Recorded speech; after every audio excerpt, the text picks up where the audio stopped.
how hot it was going to get, because we didn't get really... No, we just said we'll give each other 10 minutes, 15, I think we said, 15, then 5 for rebuttal, and then 15 and 5 for rebuttal to fill in, hopefully have a platform so we can then extend the dialogue outside to more questions and fill in conversation. So we flip for it, and I'm first.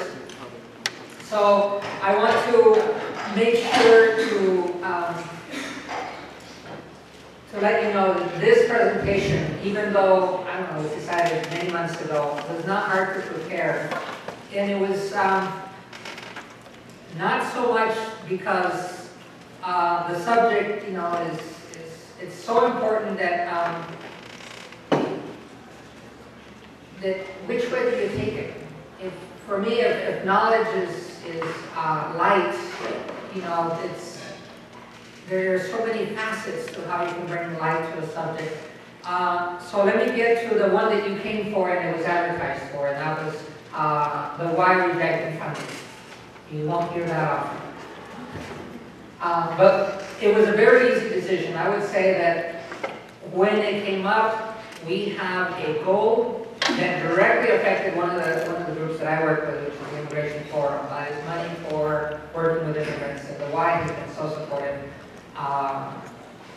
And even then, when the money came, we'd already gotten a visit from the funder. We'd already showed them. They liked us. They said, in fact, if we would have come to visit you before, we would have doubled the amount that we gave you already, which in fact they did. They went from the 30s to 60.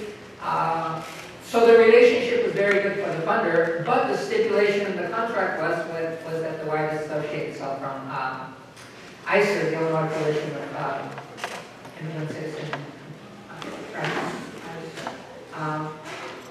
And it just didn't fit. There was no way that we would just dissociate ourselves from them, because they've been very supportive. We work with them often. There are all kinds of reasons why ICER and us should be allied. They are there downstate. They are the people with the lawyers. And so for those reasons, it would have been very hard to. But for us, why would anybody have the right to tell us to dissociate ourselves from them? Because of their decision to and here's where it gets hairy on immigration, to advocate for the same rights for immigration law to apply for same-gender couples than it does for married couples. And if you've had contact with immigration, you know that from arbitrary to thick and rules, they have their ways and you have to abide. So we have come out, they have come out and said that. The Y haven't said anything necessarily, although we've had a friendliness, and the Immigration Forum had not made a decision. But when they say you can have this money if you do that, it was very easy, I think, for both Immigration Forum and then in the group, in the executive committee of the Y. Well, if the stipulation like that, then we don't have to take their money. What followed was and is, I think, the subject that we're both more interested in talking about, because Ellen was president at the time of the board. David was the outgoing president. And when Ellen left, I became president. So we were in the position of having to steer the group, but the question became not that we turned down the money, because we didn't have that money to begin with. And some of you have been invited to contribute to replace that money, and we trusted in that people would see. But the question became, so if the reason that they're taking that money away is because of the same gender issue, well, why don't we put out a statement saying we want to support same-gender marriage? Because in essence, in a two-step process, that's what we're saying. And that got us into the discussion of, so what is the why? What is the mission of the why? And what do we do with it? upon reflection, and now to cut down my story of it, I have come to conclude that what was happening at the table, in 2 or 3 at least discussions and over email, was that we were battling with institutional values and then personal values. That is the foreground. The only president of Mexico, I'm an immigrant, both to the U.S. and to Ghana. But the president of Mexico, Benito Juarez, back in the 1800s, was an indigenous, he was an Indian, what do you say, the Indian, that became president because he's been the only one. But in the 1800s, it was a huge deal. But his most remembered line was, "Peace is respecting other people's rights." And that, as a little boy, has stayed with me as to how to create peace. And institutional peace and personal peace. Because I had to, at some point in my growth, learn that I'm not the only center of the universe. And therefore, my rights, my values, have as much space as to when they come in contact with somebody else's. So that's what I learned from our discussion, that we were going on to, so what is our personal value and what is institutional value? The institutional value, very clearly for the Y, is for inclusion. Everybody, no matter what. And we had this discussion, even Republicans having an office at the Y. Even Republicans having an office at the Y. Right? And therefore, then, what about at the forums? Well, we should have a balance. We should have everybody included in that discussion. But that trumped a personal value, in this case, Ellen, but I was very much into what do I do in my person, because same gender marriage, equality, was a personal value that we wanted to promote. And why not in the institution in which we're leading, in whichever sequence you want to put it. And so that became back and forth on the email, and that's what eventually brought us down to this needs to be expanded because we're not the only ones struggling with this. As a matter of fact, there are many values that often are in clashing on campus, and the one right now with the chancellor and whatever you want to call it, funding, honesty, or civility. It's very much a clash of values eventually in the discussion. So we thought that one of the ways that we come to the middle ground is that we, as the Y, want to provide a forum for the clash at great expense. And this one with the chancellor is not one of small risk for anybody to put their head out, but people are. So I'll come back to 2 stories that have shaped my own sense of how do I decide on values. But let me tell you a quick story that shortens it very, very quickly. At the Channing Murray, the other progressive institution on the other side of the quad, there is a room in the basement. Channing Murray, for, I don't know, since the 60s, has been very active in many causes. And there is a room downstairs that was once called the War Room, because they organized things down there. You know, it's a basement, and, the radicals needed to do something, and they got together, and they, in the basement, and they planned things out. It was called the War Room. Well, during the war, Vietnam War now, late 60s, early 70s, it was kind of hard because the activists were seeking not for war, but for peace. So the room down there became the peace room. And the basement then got organized everybody for peace, and then became the peace room. But of course, there were the old people that called it the war room, and the new people called it the peace room, and every time it happened that somebody misunderstood or whatever else, it became a clash, if you will, of what are we talking about, where are we meeting, and whatever else. So what do we call that room now? The Tolstoy room. And it includes all the else. But my point there is that they came with a graceful solution of common values and a reference that would make everybody take away, discharge the situation. And so, one more story. Since I'm on immigration, I've had many experiences in which the clash of what is it that we value is all over the map. As immigration touches people and people are each at center of the universe. But one that I can remember that just was brought to mind this year was early in Philadelphia in 2006. We were going to have a work stoppage. We advertised it as such. No one believed us, but after people started signing up in a room and the reporters saw that there were hundreds of people signed up, it became a huge deal, and the organizers, it started with 2, and before you know it, we had 25, 30, not only started seeing it as the work stoppage, but then people said, well, if we're not going to go to work, what are we going to do? We're going to have a rally. And then that became a huge deal, and it got bigger and bigger, and the people within that we were organizing had to have, this was so important to us, it was a bill before they had passed the House, it was going to go to the Senate, and somewhere. It was huge because it was going to criminalize our activities, which were very benign. And I'll never forget Raquel, because she was a social worker, came and did posters and did planning with us. And when we all had a flyer, we wanted to post it everywhere. And she had the idea that she needed to let her co-workers know. And there was a bulletin board that everybody came by, and it was in the break room, and she wanted to put it on there. But she knew if she put it on, this was political. It was a work stoppage, it was a rally, it was against the Senate.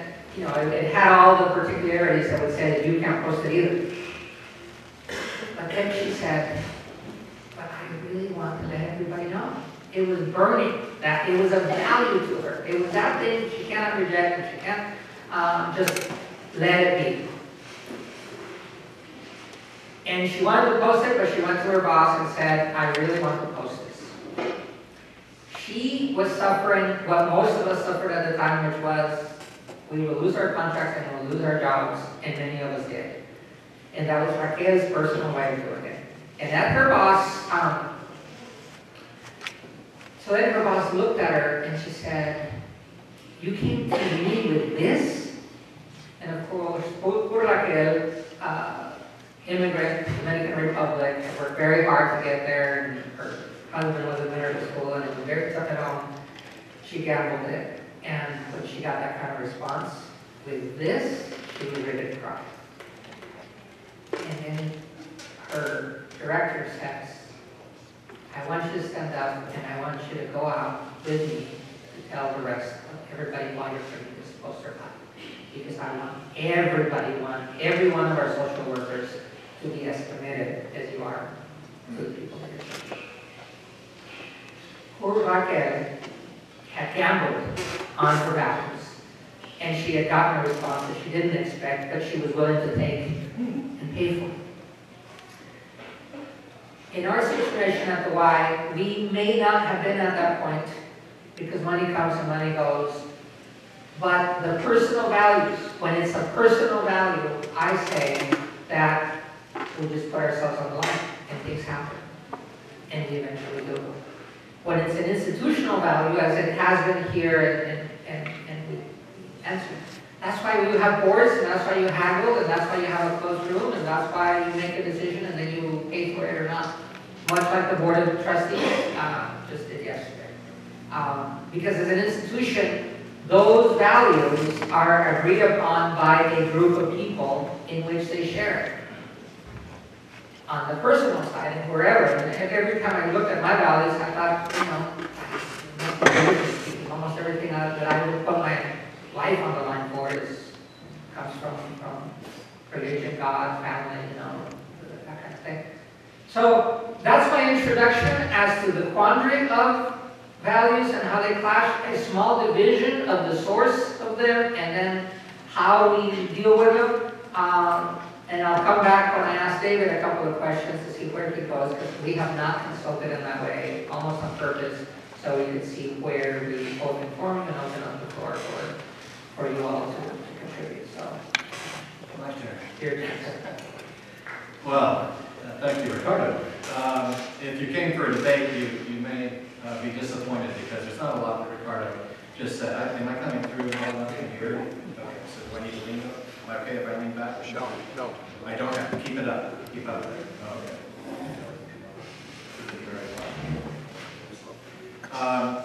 There's not a lot that Ricardo said that I disagree with, and he accurately described how we come to this day.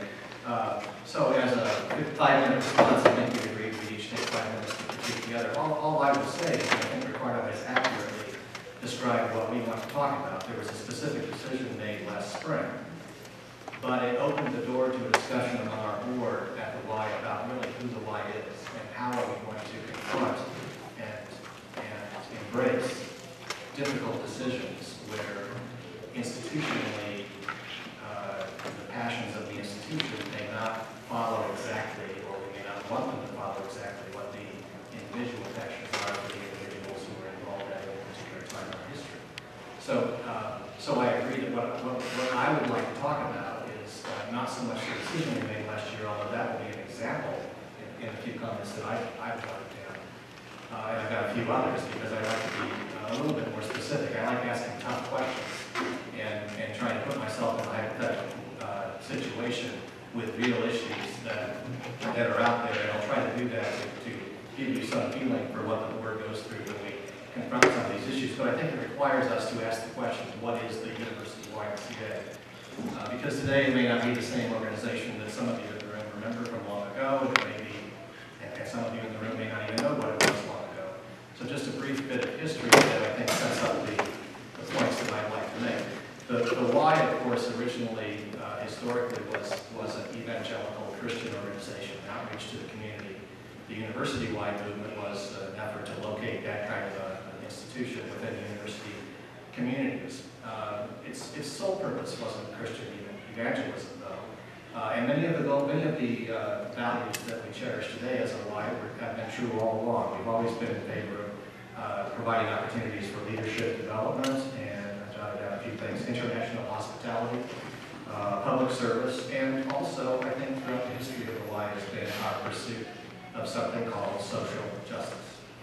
And even in the early days of the university life, we did that here at this institution. This was a place where, back in the 50s, when it was impossible for African-American students to get a haircut on campus, this was the place where a barbershop was set up so that African-American students could come and get their haircut.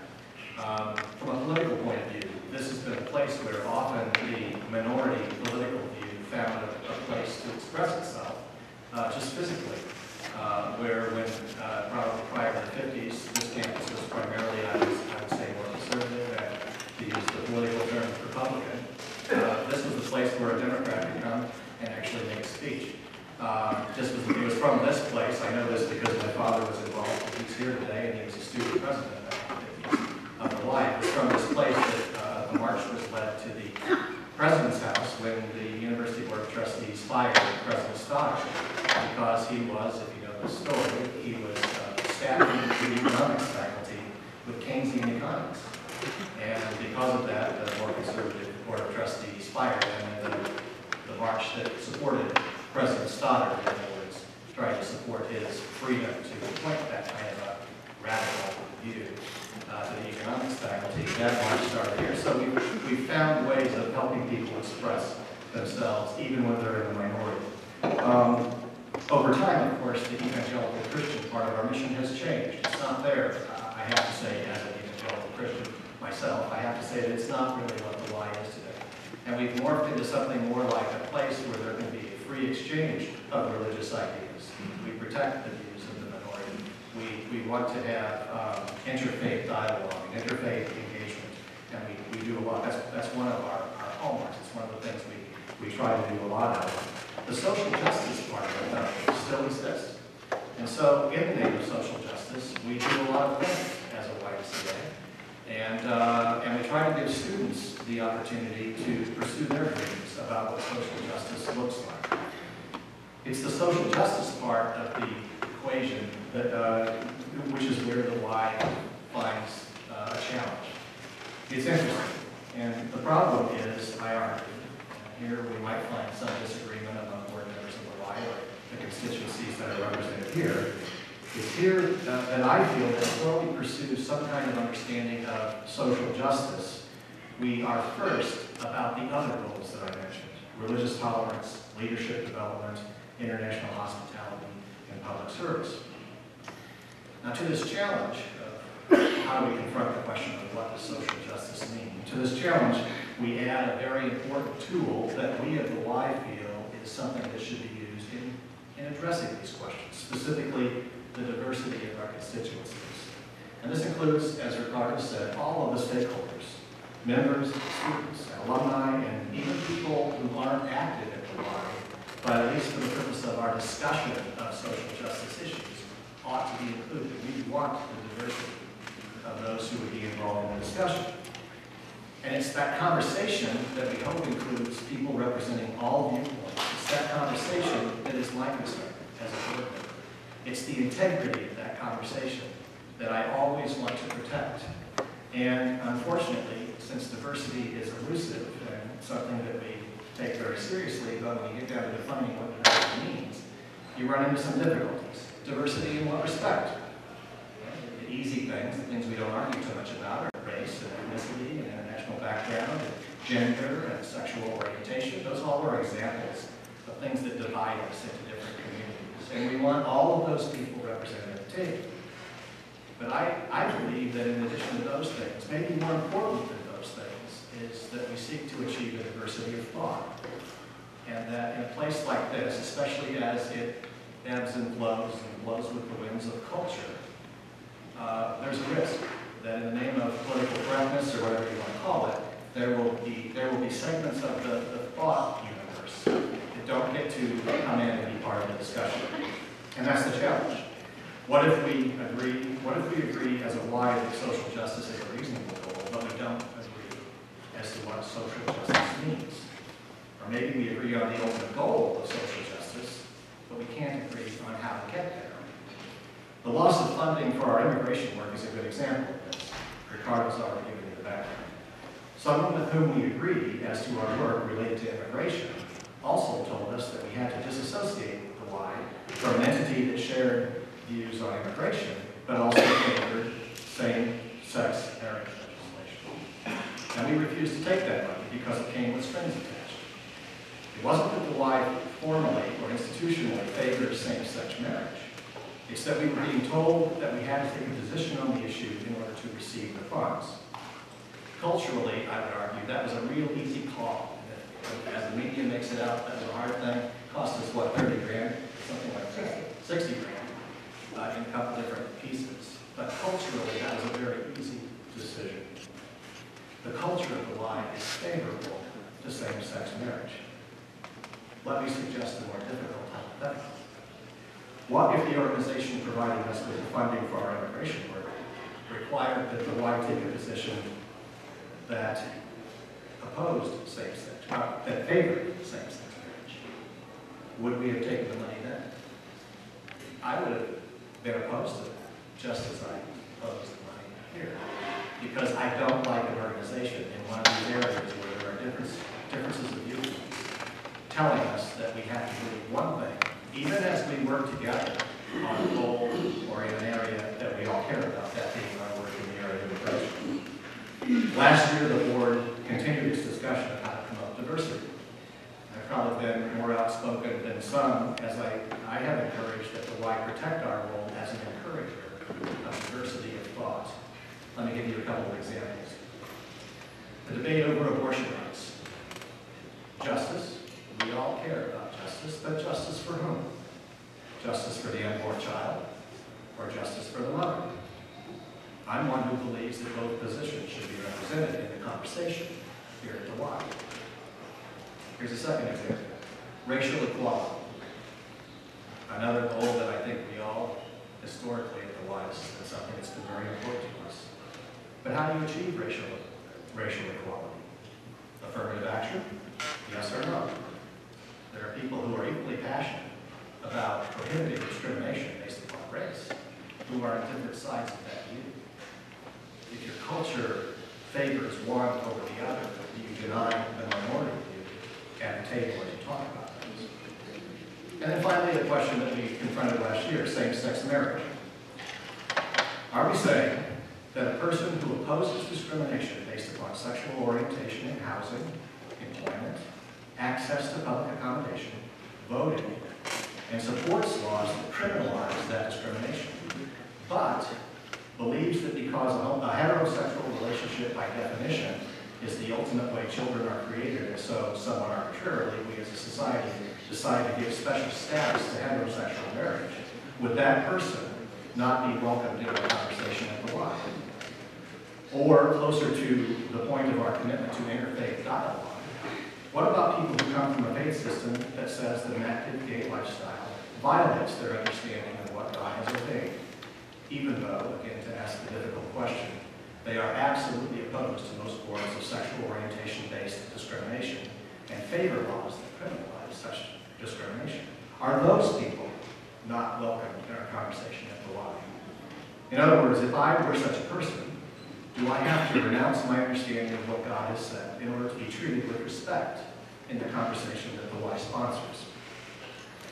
So I really don't want anyone to tell the Y that it has to take a position on one difficult issue in order to receive funding related to another aspect of our work. I would turn down funding that includes anything related to what the Y does or does not do related to same-sex marriage, abortion rights, or affirmative action.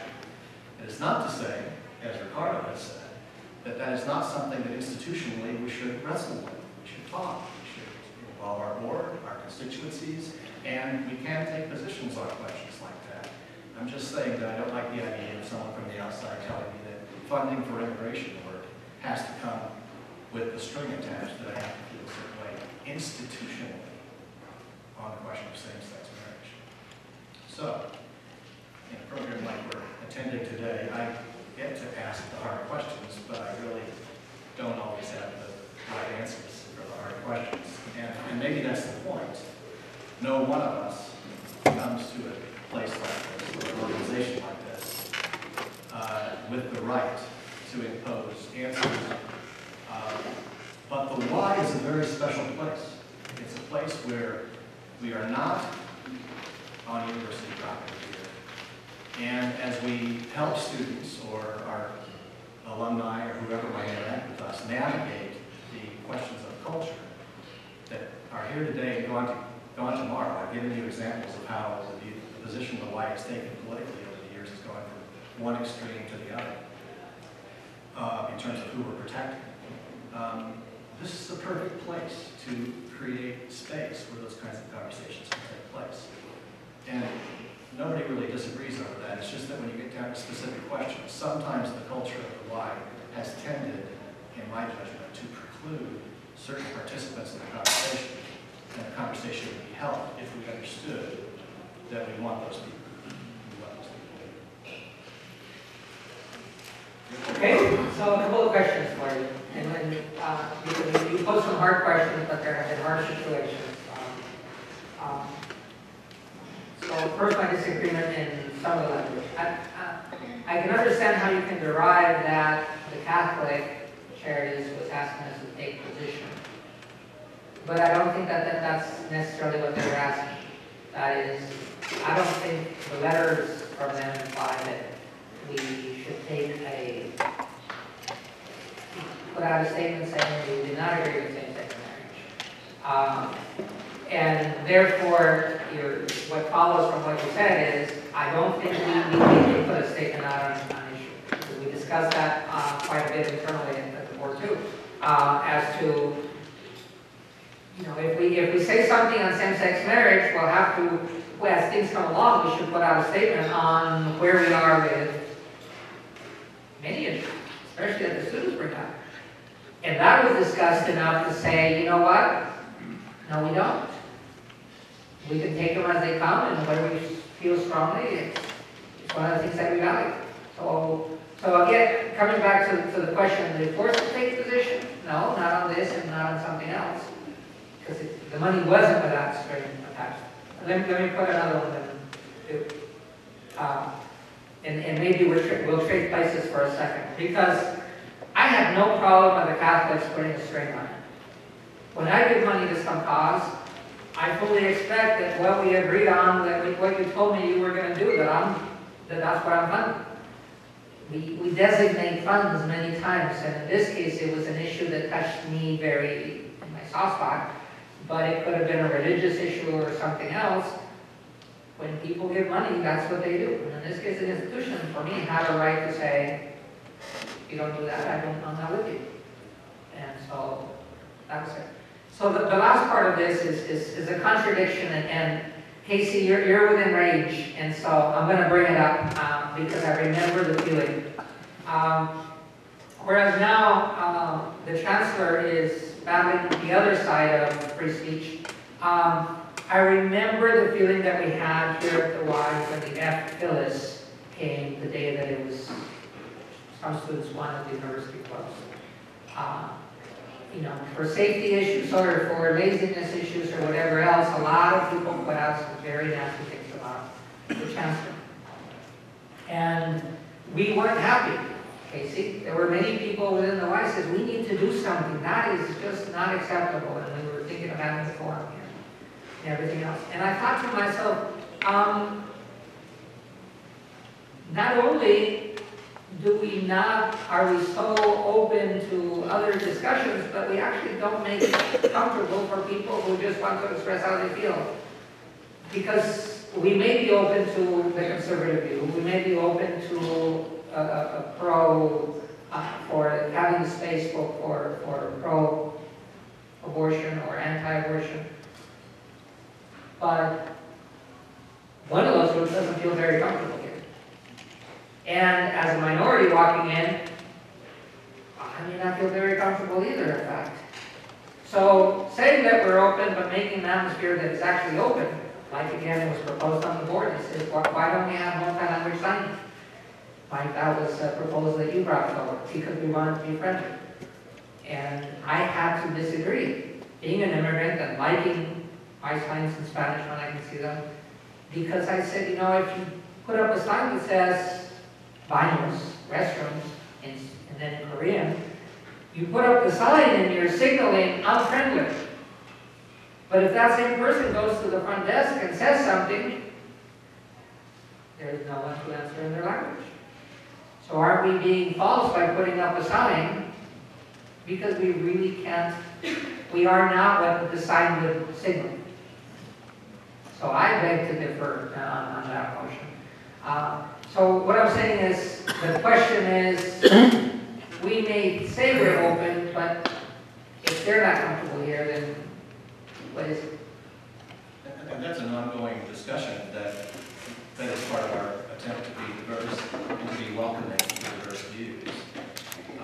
And it's why this is such a hard topic when we consider how the Y should conduct its affairs, because it's not as if there aren't boundaries. The university's issue of the last weeks and months, for which there was a press conference here this week, is dealing with that issue. Are there boundaries within which we have to act, even as we respect academic freedom and free speech?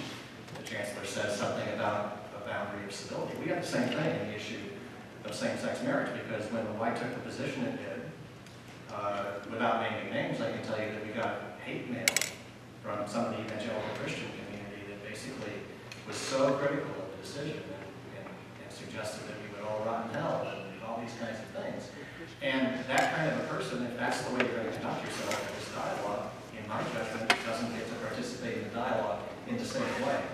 I don't know if it's exactly the same topic, Ricardo, but my point is that as we conduct an open and free dialogue and encourage diversity and respect diversity of thought, there have to be boundaries within which we have to exist. One is institutionally, if the Y has decided it's going to feel a certain way about immigration, something that we've done, we have taken that position, then we have to live within that institutional boundary that's set. But the other is just that broader boundary that surrounds the dialogue, where we have to show respect, and we have to show love, and honoring other people's belief systems.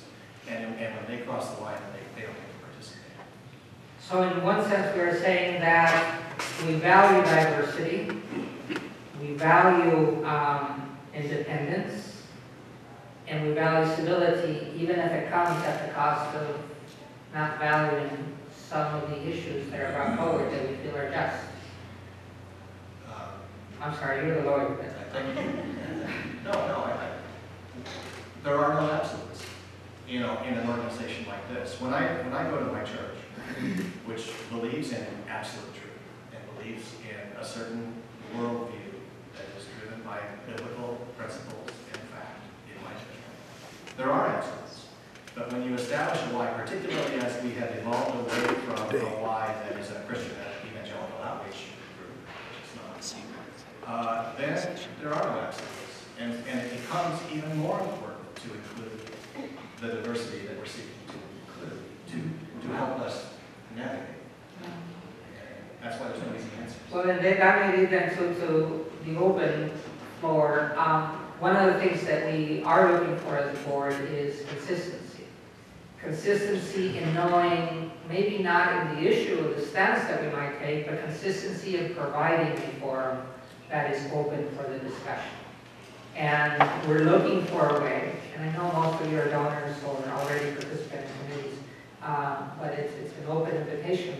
There are many times in which we know what the issue is, whether it's the chief or whether it's admin or pension or whatever else.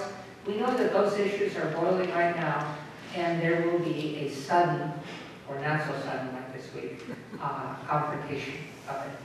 And we are looking set up the Y has a rapid response forum that people know that, oh, you know, like right now with the Board of Trustees, where could you talk about it? It went online, it went, until the press conference this week, really, it was managed by the News Gazette and maybe sparked by them, in which some of us, some people's voices, I wouldn't even say mine, probably wouldn't get it because of their own constitution case.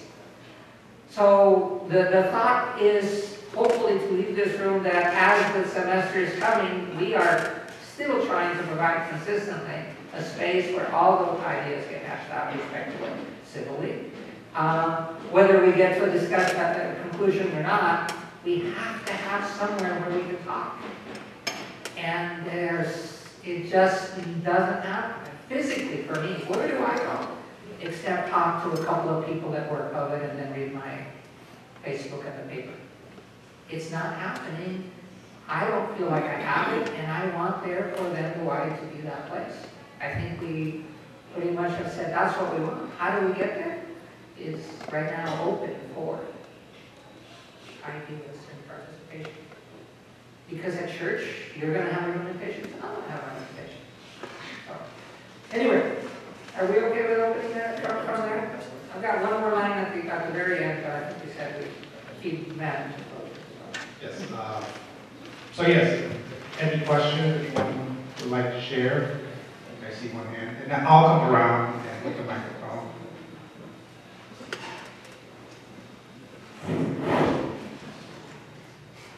Yeah, it's really good that you analyzed and did all this self-analysis on this question, but I'm wondering about how your interaction with the funder went, because we notably have this Pope who actually has said things like there's a hierarchy of needs, and we're too preoccupied with some things as opposed to the others, and I think one can make the argument that the immigration, family separation, and all that is so much more important than some of the other issues. He notably on the plane said that when he was asked about gay priests, he said, well, who am I to judge, frankly.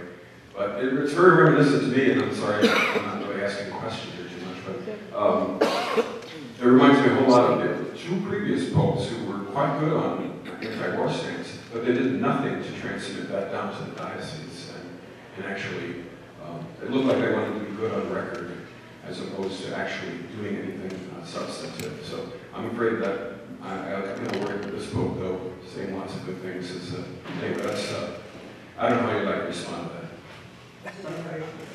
You've outlined the dilemma that the board faced when we were talking about losing the funding, because we did care about interacting with a donor who shared our value in the area of immigration. And I know that a big part of our decision was not just taking a stand based on that principle, but also can we replace the funding? And we try to set a way of doing And I think I requested to see whether we had any other correspondence with them, but I think there was a no thank you. And they understood because we discussed what we value. I'll tell you on the immigration front, I'll just go back to 06 because I've referenced that before. After our first rally in Philadelphia in front of the Liberty Bell, we became a phenomenon, and our little group organized 3 states to do the rallies that you guys saw. Those thousands people came out.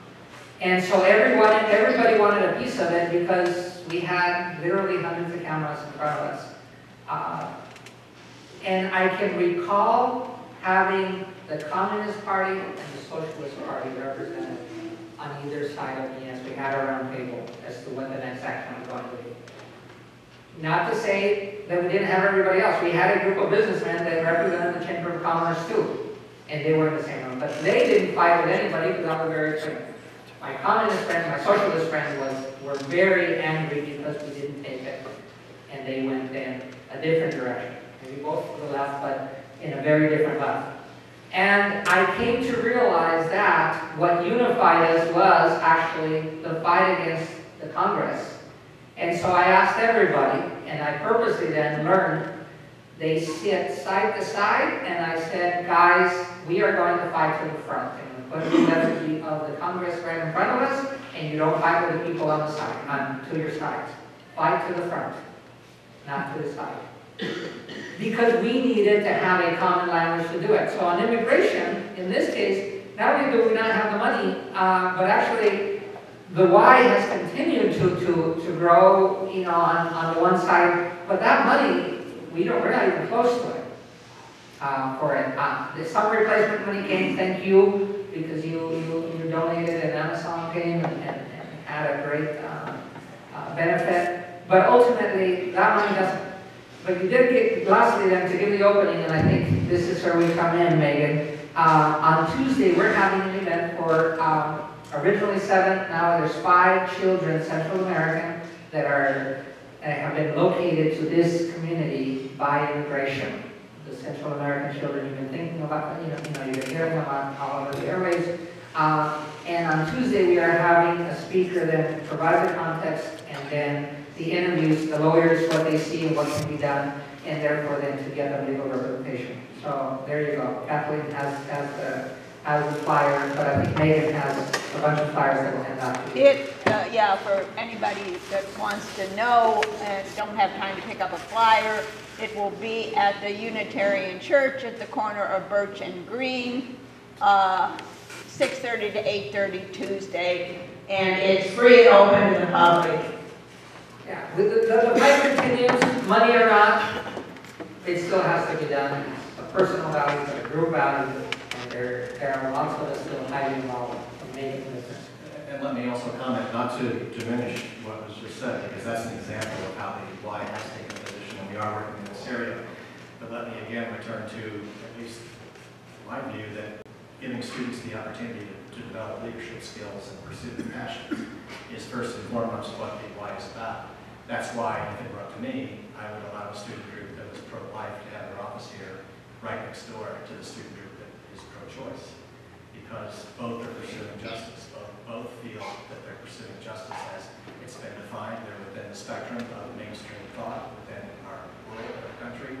And so, not that what Ricardo was just talking about in the announcement of what's happening within the immigration world is a bad thing. I'm for it. But I want to remind you that this is, I think, first and foremost about what kind of an organization we're going to be as a Y. And for now, immigration is our issue. Next year, it's going to be something different, or 10 years from now, it might be something different. I know.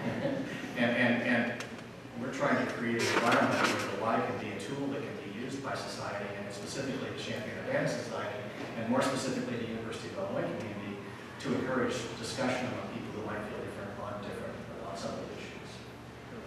That's what I think this is about.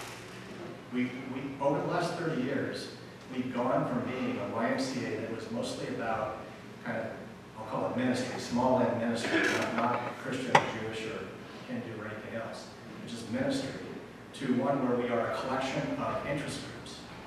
And ultimately, and historically, That's not what the Y's been. The Y's been something that favors finding ways to channel people's passions in a civilized way, both in discussion, in public service, in outreach, and ultimately in developing the leaders that will lead us as we go from this place. And what that means has changed culturally over time. And sometimes if we focus too much on specific issues, and I'm all for doing it, I love talking about the specific issues, but we forget that ultimate mission. And to the detriment of the person who might have a kernel of a thought today that contradicts your thought. And if we nourish it and encourage it, like those Keynesian economists back in the 50s, the Stoddard was trying to get in here, those communists, maybe if we are welcoming to those viewpoints, then 50 years from now, they'll be leading us in a different direction. Actually, let me modify that a little bit, because I don't think that necessarily, and we tried last year, we will be able to bring the opposing views necessarily together. Because this thing on campus may not be about the professor, it may be Palestine, Israel kind of issue. Or maybe it is. I would say then that if that knowledge is light, just like in a little diamond, the more they cut it, the more light comes in. And in this case, your point of view and my point of view are actually not very different. They're slight facets of each other. The other side of the diamond, I don't know as much about. But the difference between us is just a slight facet, and that being together instructs me, and lets more light into my point of view about learning why I think like that. And so, for me, it's not that the collection of interest groups is actually not fulfilling yet the mission, but in fact, it is different facets of about the same justice issues that we're talking about, because when we put them all together in that room, they are very much in agreement. And we find that too. As much as I think we enjoy talking about the hypothetical or how are we going to structure up. In fact, 98% of the time we agree on those ultimate questions of why there's social justice. So it isn't that we disagree on much of it. I have two questions here and one over in the corner. It's an observation as much as a question, but I enjoy listening to the facets or what I would also call tension between viewpoints. To me, is the vitality of the organization, where that kind of tension does not exist. We have a lot of dead institutions. They've established what they are, and that's only what they are. And the why is a history of evolving, ongoing discussion, and new discovery. And I think that's rich. part of the success of that. This has been a very useful discussion in posing alternatives and seeking a balance. But to me, the balance is between the dialogue and the action. And I think that the Y has always had to deal with that balance, no matter how evangelical they may have been in an exclusive way in the early years, or how action and issue-oriented they've been in recent years. I think there's always been an effort to balance between the dialogue and the action, and how then to keep the balance, how to define them. Dialogue is sometimes defined as two people or two groups willing to listen. It's not what you're saying, it's what you're learning that's so important in the dialogue. As you said, down the road, that could be a very important factor, is what you learn and what other people have learned from you. But then at some point, everyone has to take an action. They have to take a stance. They have to say what their values are and what the implications of their values are. So I don't think it's something that can be a choice between those two. It's always trying to strike a balance between dialogue and action. And we could go into any number of cases about that. And an interesting thing that comes from that is sometimes the dialogue, in the case of interfaith dialogue, produces action that actually brings groups together, because we find that one faith system and another might all agree that we want to take care of the widows and the orphans, as Paul said. Sure, like I showed. And we do it together, even though our faith system comes from the West. However, I must say that just to break it up a little bit, the action is individually based. Either I show up or not to the follow-up. Another immigration story, when another time we were having a rally and work stoppage, an owner of a particular restaurant did something. He lined up all his employees, and they had already announced and turned in a letter saying they were going to not be able to come to work that day. And so he lined them up, and he asked the person, "Are you coming to the work that day?" "No." "Are you going to the rally?" "Yes." "You're fired." Next person, "Are you coming to work that day?" "Yes." "Are you coming to work that day?" "No." "Are you going to the rally?" "Yes." "Fine." We normally don't have to do that with ourselves, and yet it is very similar to what happens when we come to a forum like this. As an institution, we may be informed, we may have the dialogue, but what do you do individually? Do you show to that action? Because in order for the group action to happen, somebody needs to carry it, and that somebody is probably me if I care enough about it. We just had to cancel or change an event that, this week that we really wanted to happen in October, but there was no one to lead it. As much as we loved it, there was no one person to carry it forward. And I think that's where it is. The dialogue must happen, and I would love for it to be here on those hard issues, especially university related. How each one of us takes it and then leaves this and goes to the rally afterward, or go to the rally on the other side of the campus, that's the individual value. I'm happy that the students will go to either one, because they're young and each one of them will teach them whether they want it or not. As an older person, I am going to be very choosy, and to some I show. The others, my obligations tell me, you can have your wish, but this is reality.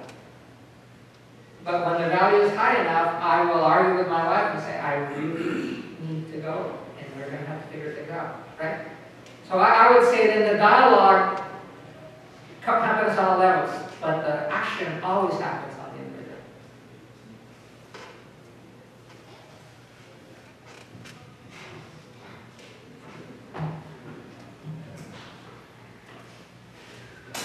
My name is Douglas West. Actually, that's only appropriate for me to identify myself rather than be anonymous.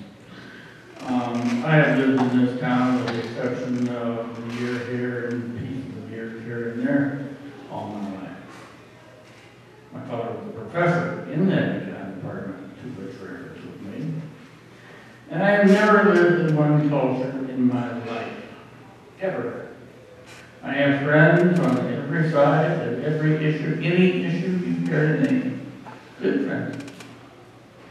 But I have never, I've tried hard often throughout the years, about the time I was 8 on, to bring them together. If you can bring them together, congratulations. Because this is very difficult to do. The reason you say some people don't feel comfortable in life, there's a reason for that. There really is a reason for that. If you ask anyone off campus what the YMCA is, you will get a pretty uniform answer. And that answer will not represent people who are for the chief. It will not represent people who are pro-life, etc., etc. So if you can do that, you're better than I. But not that would be particularly difficult.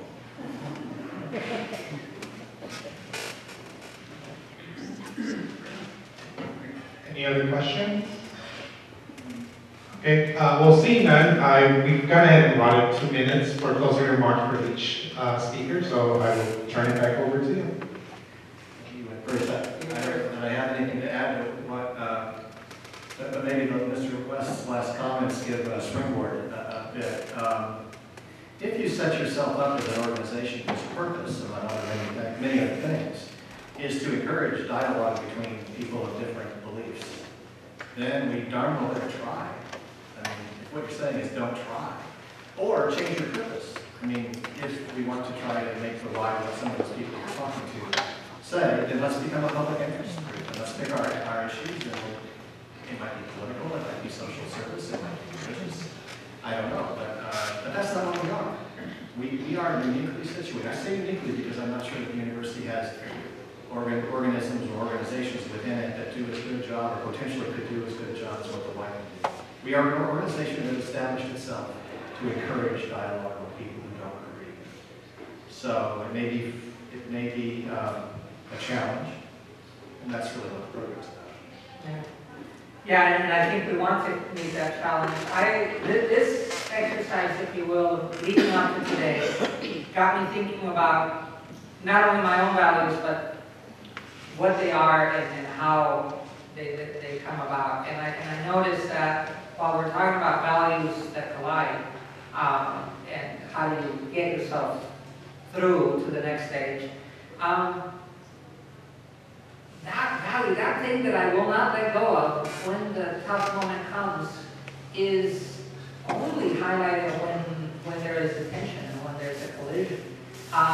They are there all the time, and in fact, they drive my every day. That is why I get up in the morning to go to work and get the money and provide for the family and consume and whatever else. The values, I believe, that drive us in this town are very uniform.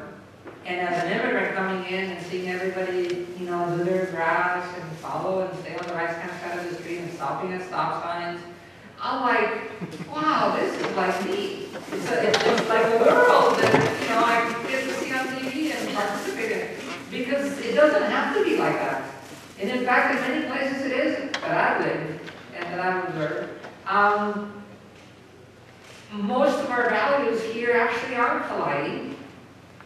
And oftentimes we need to have a football team that we believe in and that we go and argue about and cheer and get everything at the other side.